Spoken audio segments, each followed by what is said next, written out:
Hey there, it's George Fourie. Welcome to another Martial Arts Media Business Podcast. So this week I've got Hakan back on the call. Good day, Hakan. Hey, George. In the previous episode 155, and you can check that out if you haven't, martialartsmedia.com/155. We spoke about the four obstacles that Hakan and his family overcame over the last 43 years to build a 1,800 student strong academy. And so this week we thought we'd dive deeper into these obstacles. So thanks for jumping on again, Hakan. Pleasure to be here. Thank you. We spoke a little bit about the product. We Yeah. spoke about staff development, personal Yeah. leadership. Let's loop into staff development for this call. Let's just dive a bit deeper and look at the things to watch out for, why we should even be doing it, Yeah. which direction to take when scaling your school. Absolutely. Once the product is nailed and you've got a great thing people are coming back for in terms of the actual martial art that you're teaching, the next step we want to think about is how can we deliver this at scale for a number of reasons. First of all, we love what we do, but there are days that we might feel ill or we might want to go on holiday or we're going to be away for various reasons. So you need the classes to be running at the same acceptable standard. So we've got those obvious reasons, but I want to touch on a personal experience that we went through as an academy. I'm going to say about 25 years ago now.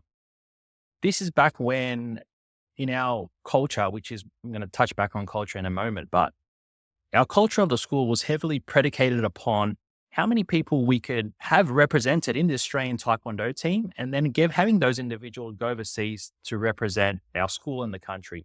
One of our athletes back then made the Australian team, and we went overseas to the World Championship. So this was a big kind of family success achievement for us.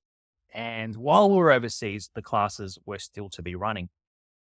And that little trip turned into a family holiday.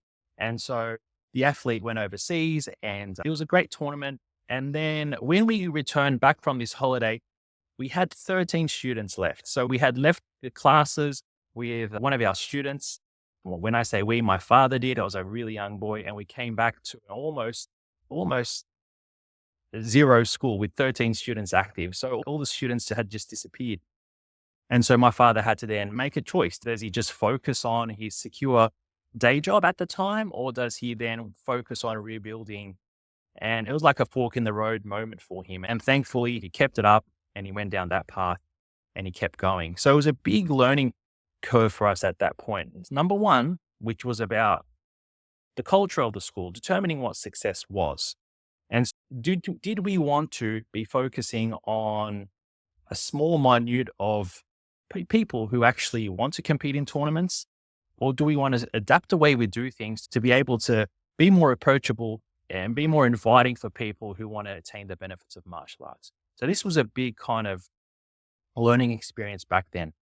So we made that mindset shift around what we wanted to do. Then the next realization was we need a team in place to be able to continue running the classes at the acceptable standard that we wanted to run at.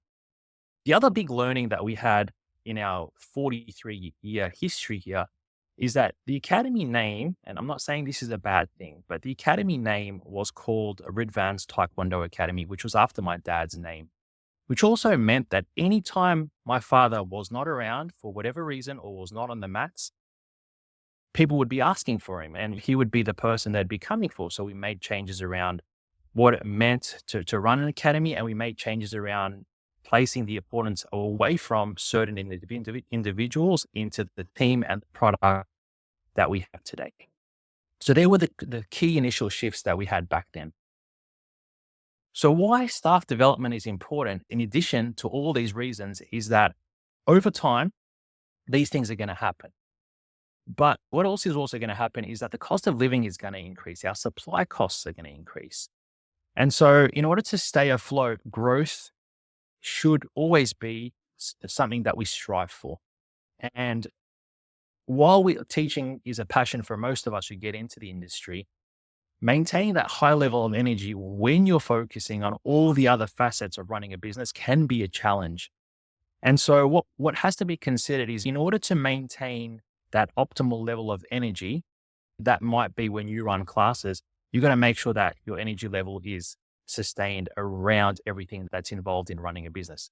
And it can be challenging because as you grow, you find that you're putting out lots of different fires and switching from one thing to the next and going from a negative situation into a positive situation can be a challenge. So, in order to grow, in order to scale, in order to reach more people, in order to share the thing that we love, we need a team of people around us who can continue and deliver at the same level, or if not better than what we're doing at the moment. That then brings us to our first hire. Who do we want to bring on board apart from us as instructors, assuming that we're the ones running most of the classes? Now, some instructors are actually wonderful salespeople. And I don't mean that in the sleazy car salesperson way. I mean that in the purest sense that they're wonderful in translating the benefits of what they do to the general population. However, most instructors, their strength is delivering the content on the floor, delivering those techniques and having those connections with the students and building that rapport on the mats. So, in my opinion, the first hire should come from a position that's going to complement what you do on the mats. And often this is a sales or administration type position to handle all the leads and inquiries coming through and to help with the operations side of running everything that we do on the mats. Are you looking when you say sales, a person that's good with sales? And by the way, I always feel true salesmanship is definitely not sleazy. It's actually taking a person from one situation to a better alternative. Are you looking for someone that's got just a salesperson or instructor plus sales, instructor plus XYZ? How do you define how you fill that As role? Yeah, absolutely. As you are growing. So if you're a one person team at the moment, the model that's worked well for us is having that next individual focus on being a salesperson as well as potentially teaching kids classes. Because that job description there it comes with a certain personality type. And oftentimes, in our experience, instructors who are wonderful with the kids' classes also have the ability to then be great with communicating with those parents and then handling all the leads and sales that come through. So initially, it's grouping them together is is maybe required. Now, if we think about the different areas of running a school in terms of running classes, leads, running gradings, ensuring that your finances are in check, ensuring that you have a staff development system in place, all of this may be initially done by that one person, right? But then as your team grows, you want to start to be able to delegate those positions to then have role specific, focus specific areas for each one of those. So initially, that next person you could bring on might be great to run classes as well as take care of the sales. But then as your team grows, I'd look at dividing those up so you can have highly specific sales positions. And why this is important is because all of these need specific roles and requirements. They all need their evaluations and check-ins, and they all need their key performance indicators to determine whether they're doing a great job. So you can go back and track those stats in terms of how well they're converting and so on. So initially, start small. You're going to have multidiscipline individuals first, but then as your team grows, look at trying to delegating individuals who are exceptional in those areas. 100%. So yeah, sales being the lifeblood of the business, really, Yeah, you've got to be bringing people in. The one way we have mitigated that, we've got a few jiu-jitsu guys and they're great on the mats, but sales is just not that thing. And so this is where changing the marketing really actually makes a difference as well. It's important to get those people in for a role, but if that's not possible at the time, it's good to look at your actual sales cycle and how do inquiries come in, how do they yes, join, what is that conversation. And so we've found that uh, changing the marketing angle and maybe have a great paid trial where people come in that flows into the membership can compensate for the lack of salesmanship absolutely. if someone obviously is Absolutely. not in Yeah. that position. Yeah, absolutely. The landscape has changed over time where a lot of you can go as far as purchasing memberships directly online, completely eradicating that sales position role. However, as we're in the service industry, building those rapports and building that rapport and having that connection with your clientele is critical in terms of how long they'll stay with you. The other area that's beneficial as well is that initially you might have, if you're a small team, some downtime in your class timetabling schedule to account for times where you may have to deal with enrollment. So maybe having a 15-minute gap initially between classes might need to be put into place to be able to make sure you're having time available to handle these type of situations. But as your team grows and you can focus on running back to black classes, you'll be able to fit more classes on the mat and then have the dedicated sales people focusing on nurturing leads and making sure all of those areas are covered. Perfect. So let's talk about letting go, right? You you mentioned your academy, the name was Ridvans, and so there's no escaping that, right? Mm, Because you're the guy. And yes, which is obviously also part of that is essential because you being the guy is what gets you to a certain level. But then there's that point where it something's got to give, and so you've mm, got to get some people on board. How do you make that shift? Like, how do you make that shift from it's all me and now it's us? absolutely. There are still some fantastic brands and businesses out there that are based around their founders. They still operate successfully. It can be done, but what has to be considered is building the team around empowering the team and showcasing the team's strengths so that your current members and the parents that are in your network can see the benefit of these individuals. And in our case, what had happened was as my father changed the name of the organization and as we started to onboard new instructors, a lot of these instructors, including myself, had university degrees that they were able to bring to the table, along with the qualifications of the martial arts. So that just deepened what we can offer our members. So it's all about highlighting and showcasing what you can do to your team and to your members. So we need staff, we need to let go. Where do we what are the nuts and bolts? Let's get a bit practical. What are the things that we need to be doing to develop our staff? Yeah, absolutely. So the first thing we have to start with is actually build a strategy. Build a strategy with where you want to be and having a strong team culture around the values you want to deliver. Because there's no point growing if your team isn't clear on where your academy is going and the type of delivery systems you want to have in place in and around the actual martial arts itself. So, having a clear direction around that is critical. Your vision, your mission, and the values that you stand for. That's the first thing to get clear, especially if you have a team of your own or you got a small team around you. The next thing you want to do, and I feel like there's two ways to look at this, is you want to be mindful of the types of staff onboarding that you have available to you. So you have the in-house staff onboarding systems and you have the external staff onboarding systems, and both have its place in the martial arts schools. So when we're looking at the external staffing positions, this is where we put a job. It could be targeted to your member database or it could be just out to everybody in the internet. And where we've found this to be the most successful is that when we have a majority of our team from within and we sprinkle upon certain staff members from outside, we feel like that's where it works best because these people may not necessarily speak the language and the jargon that you offer within your school, like someone who's come through the ranks, but they absolutely bring a skill set that may not be necessarily available in front of you. So there is a place for that where you want to go part-time, casual, or full-time. And maybe this is the kind of sales position role that you want to make available within your organization. The other external space to consider is, I guess, the contractor type, where you can just sprinkle upon maybe a video or a photographer who comes along and captures that content for you that's required, or you can have someone help you with your marketing, like yourself there, George. So bringing those external areas of people who have expertise that can help with your organization that haven't necessarily come from within. But a majority of what we've done over the years is develop staff from within. And this is where we're talking around the teaching space.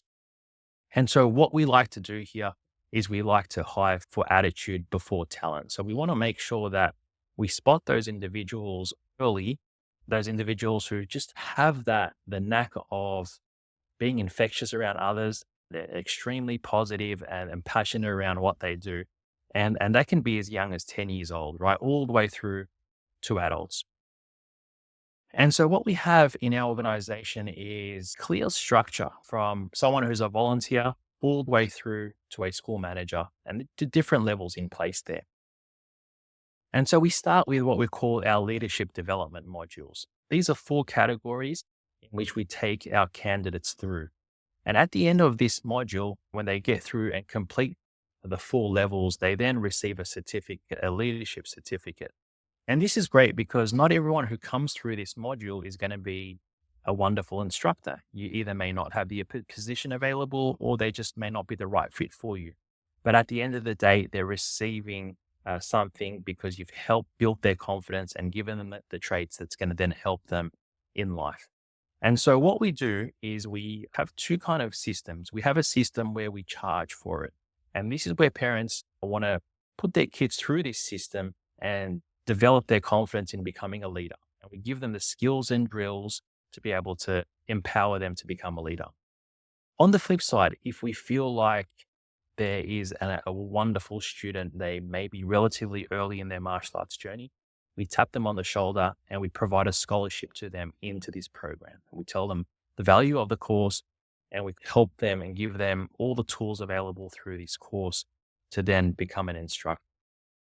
Now, what's entailed in this course, but what we actually offer in this is basic skills such as meet and greet, basic skills such as showing new members how to bow and giving studio tours, tying belts, and just showing those few techniques to help them become a buddy in those first few steps on one's martial arts journey. So amongst those 4 levels, we equip them with the skills necessary. We provide regular training to upskill them. And then what they're having to do is they're having to complete a minimum set of hours at that level. Okay, so those minimum hours for us, we've set it at 25 hours that they need to complete to go through all 4 levels. They also have minimum age requirements and they also have quarterly checkoffs that we do. And these quarterly checkoffs are great because we do them during our school holidays. In our school holidays in our organization, we run school holiday camps that run from 9 a.m. to 3 p.m. daily. This is before our classes kick off in the afternoon. We bring these instructor development module candidates into our holiday camps and we give them skills and drills to develop them and assess them in an environment that's not necessarily a high pressure environment like a class. So they're the quarterly check-ins that we either progress our team into the next level of staffing, or we give them things they need to continue to develop and work on in order to get to the next level. They also have mentors at that level in which a higher level instructors can help guide them through. They have a booklet that they need to complete. Once someone has gone through to instructor development level 4, then they're in a position to then apply for becoming a paid instructor. And so when they get to a paid instructor level, we then have a look in our organization and go, okay, what's opened up here? What can we do to add another class? Or in terms of whether our location is growing and we want to boost the on the floor team, we look at our pool of instructor development for instructors, and then we get them to apply for that position. We go through a formal onboarding process. We go through a formal kind of process where we interview these people, and then we give the ideal candidate that job. So all of this has developed over time to be able to have enough people ready to fill in a position when it becomes available. That then takes them to becoming an instructor position. Once they become an instructor, they're given an instructor shirt, and then they go through the instructor progressions in the paid position roles. And all of these paid positions are in line with the fitness industry award that we must follow here in Australia.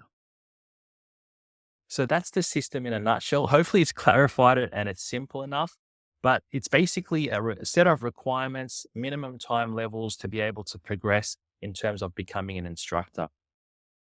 So they're developing the skills to become an instructor, like tonality, voice, appropriate touch, breaking down techniques appropriately, using teaching terminologies and strategies like praise, challenge, praise, and so on. All of this stuff is then taught and assessed to them. And so that when they do become an instructor, they're ready and equipped to go. And what we've found is tinkering with this model over the years has helped us bring on instructors that are far better than what we were when we came through. So we're doing something right here and we're proud of what we've done within our organization there. I love that. So when are you trying to identify, you mentioned like from day one, you're doing an assessment. It reminds me of our mutual friend, Grandmaster Zulfi Ahmed. And when I Yeah. visited him in Pasadena, just watching him address all the students from day one and future instructor, and Yes. then bringing attention to all the other instructors and just pointing, got a future instructor right here, and just seeding that from day one, all the time, That's all the exactly time. right. And you'd find that a lot of the old school instructors like that from that generation are wonderful at doing this. And think about how empowering that is as a student hearing that from Oh, someone like wow. Yeah. Grandmaster Sophia, right? So it's all about creating that leadership culture within the organization. And a great leader is determined by how many further leaders they can create. It's just about keeping that front of mind, being a school owner, and then creating that culture from within and creating more leaders. And as you do this, more people around the organization will be witnessing this. And so what we've had is we've had parents seeing kids on the floor going, we love the confidence of that person, or I want my kid to be in that position one day.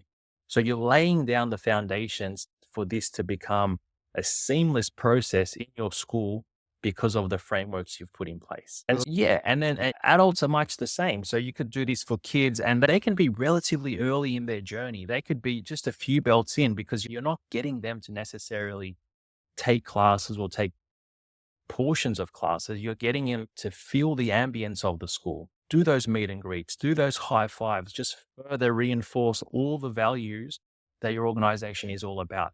And all of this early on is at that voluntary capacity. So you want people to walk into your school and go, wow, this is such a positive place. Look at the vibes these instructing team here have created. Because we're talking about leadership.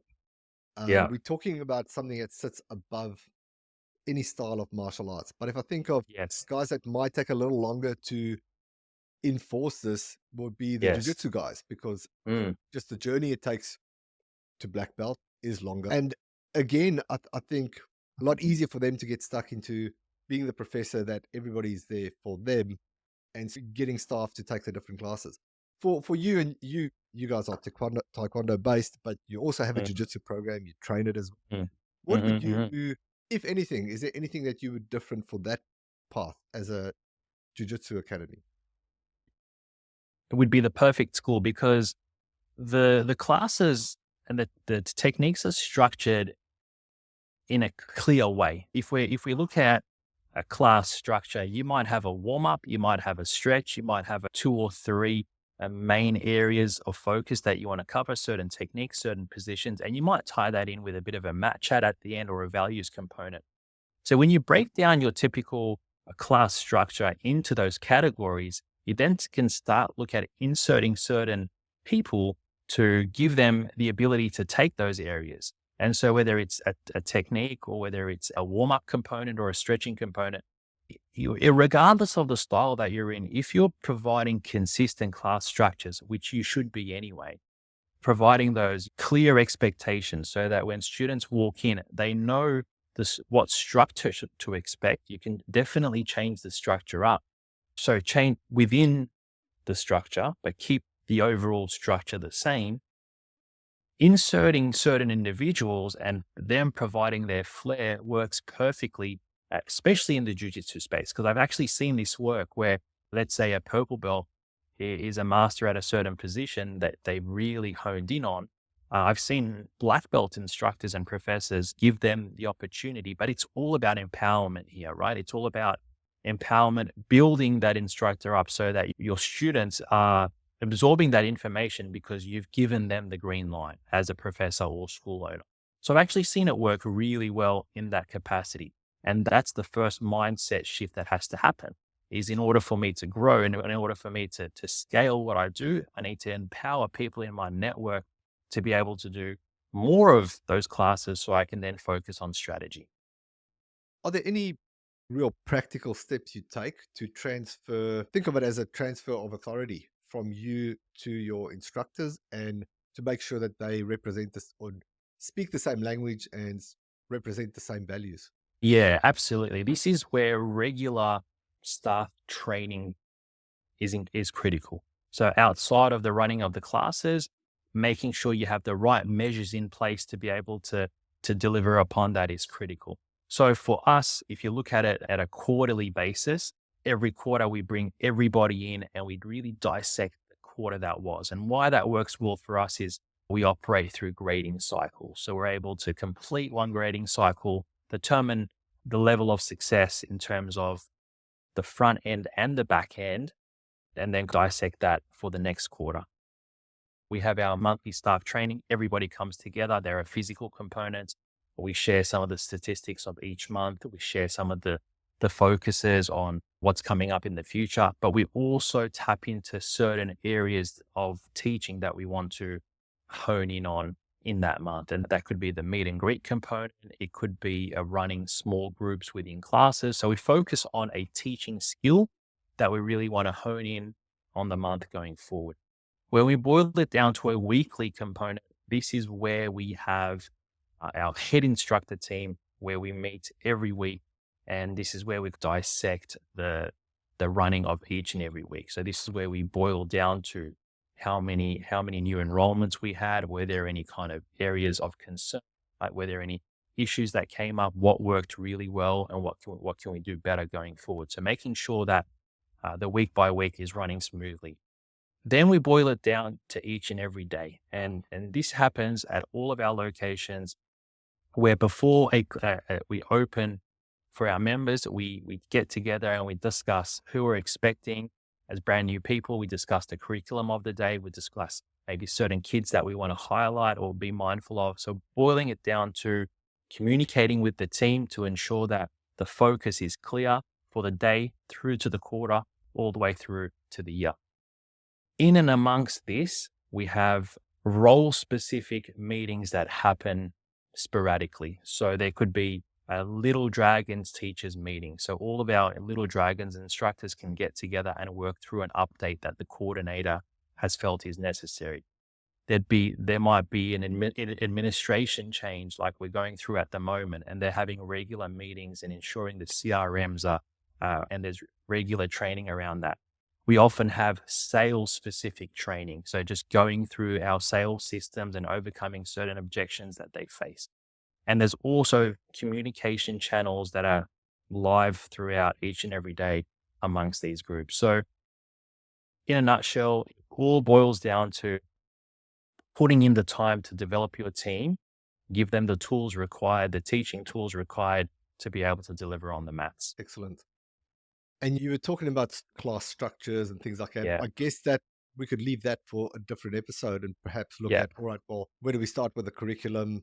Depending on where you're at, maybe you already have that in place, or you're just starting to put that place and having to unpack everything that you've done over the years and putting that into a specific class structure. Absolutely. Mr. Mark in our organization, our head instructor, is brilliant in this space. So I know he'd be really excited to share with your listeners. Yeah, perfect. It'd be good to have Mark on and we can do a deep dive on that. Perfect. Before we wrap it up, Hakan, anything else on staff development that we didn't touch on that you might want Yeah, to one highlight? one small area is the adult space. I feel like sometimes the adults in your ecosystem could be overlooked. Tapping into instructors young are great. There are also some adults directly in front of us. They may be perfect for what you do. And a great way to do this in your school, if you haven't done this already, is run a parents bonding week or a parents as teachers week. And what this will enable you to do is not only share the mats with the parents of the kids that you teach, or vice versa, the kids of the parents that you teach, which then can translate into new members in the organization. But it also demonstrates those parents who are just really keen on sharing their love for the martial arts. You can absolutely tell those parents who are just holding the pads correctly, who are really getting into the activities. So those people are directly right in front of you. And by running these kind of weeks, you're able to then just have a look at it and go, this guy's got it, right? This guy could really help on the mats. And we've had some successful hires in that way. So it's about doing all these little things to be able to create future leaders in your school, provide mentors to certain instructors that may be below you. So give them the ability to mentor the next level instructors and give them the tools and keys to create further leaders as well. So it's just that systems driven culture that we need to create more instructors within our organization. Great, Hakan. Thanks for jumping on. Thank Thanks for you. doing a deep dive No once problem. again. Let's catch up again. We've got a few things still to unpack in regards to leadership, the actual product itself. Be good to also chat more about things like the meet and greet, things like that, probably practical examples. I think that's such a, if you think of first impressions that last, it's such a small thing, but I think 5 seconds of doing that right could set you up for hours of smiling faces and just people feeling welcome. Um, Absolutely. Yeah, I just a little while ago, one of our parents came to the wrong location, and they were quite disappointed in they got the address wrong. So instead of going to our Sydenham school, they went to our Marrickville school, and when they went there, and then they came to my class after, they were so impressed with how the Marrickville team had handled that, and so that first impression on when someone walks in through your door actually goes a long way, and putting the necessary measures in place to be able to greet people as soon as they walk in is fundamental to what we do, given that we're in the people's business. Love it. Thanks again, Khan. If any of you are curious about Partners Mentor and what we are doing, shoot me a message. You could go to martialartsmedia.com/156. That's for this episode. And just look for a link below the video and reach out and we'll chat there. Awesome. See you on the next one. Cheers, Thank you. Hakan.